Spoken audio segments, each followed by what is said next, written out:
Hello, rail fans and model railroaders. Welcome to NMRBO update number 12. This week's is going to be a short one because, well, I'm done. It's finally done. And it's not sometime past the 30th of May, so I win there, I guess. So I took the whole diorama up to my neighbor's property because they have a really nice view of the sky, and I got a bunch of photos and some video, and I was going to do this whole update shoot up there. However, the one issue with that is I think it was too bright. My camera really wasn't liking the lighting for videos, so here we are back in the basement. I do have some really nice photos to show you. I used some focus stacking with an app called Open Camera on Android, and I think some of those are going to be the ones that I submit to the contest. I've also got a number of photos that I need to take of the side, the front, the back, the overhead. Well, I don't think I have to do the back, but just the overhead. I'm going to do those down here in the basement since I can control the lighting a little bit better. I don't get the really nice shadows, but I think I'm going to try and make up with that with the stacked photos. Anyways, let me show you what I've got done since my last real update 2 weeks ago. So I finally got the lighting installed on the catwalk here for the conveyor belt. What I basically did was I bought these nice lights on HobbyLink, I think, and put them on some brass tubing with a little platform in there, and then just ran the cord down the bottom of the catwalk. I think it ended up looking pretty good. I still haven't seen what they look like lit up yet. I haven't messed with any of that yet. I haven't seen everything lit up yet because I haven't ordered the Just Plug extension kits and the power routing device yet, but that'll come later. I didn't think it was necessary for the contest yet. So I got the water installed, and the Envirotex really kind of climbed up the edges here. Did it about a half an inch up, so I had to go back in and put some dirt texturing back on there. I think it looks pretty decent in the long run because it kind of looks like the water has been flowing through there and changing the way that the ground is kind of built up right there.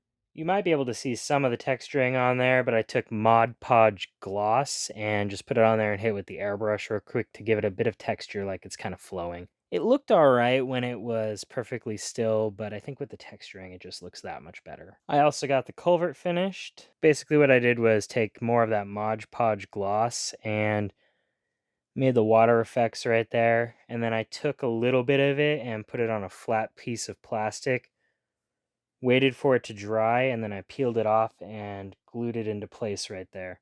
It wasn't really that visible, so what I did was I took a little bit of the Mod Podge matte, put it on there, and I think it catches the light just right to look like it's evenly flowing. I didn't feel that it needed the white water effect. Kind of, you end up with that sheeting look across cement like that. That's really what I was going for. I also got the fascia put on, and as you could see, it did some weird stuff. For this piece of, I think it was oak, it just warped really bad after I glued it on. I didn't even use a water-based glue or any of that stuff, and it still did really weird things. You can see it split all the way down here. From the front, it looks really good, but from the side, it looks really bad. I'm gonna have to rip that off and go and spend the like $300 or whatever on a new piece of wood. If I win this whole thing, maybe that'll make it justified. Of course, I'm kidding. It's only about $100 worth of wood now.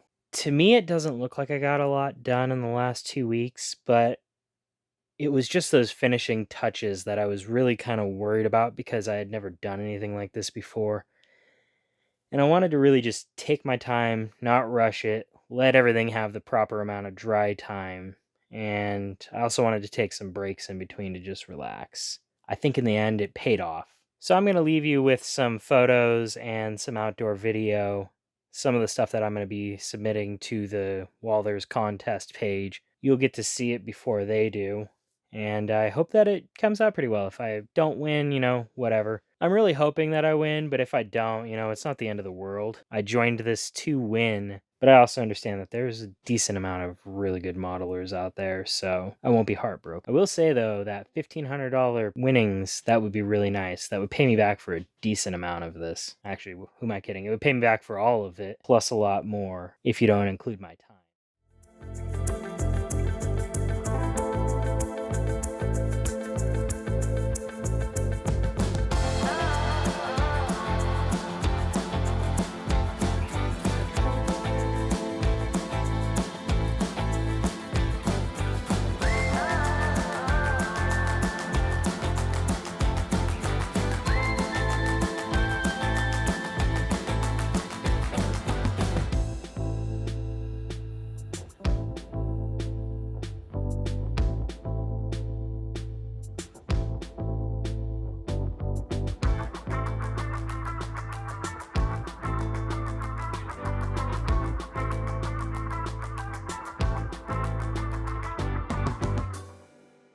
I hope you enjoyed those photos and the outdoor videos.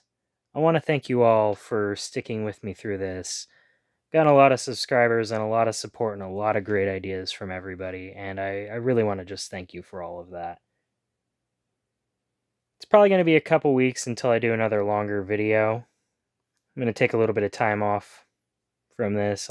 I'll still be doing some modeling, but just probably not anything for the channel.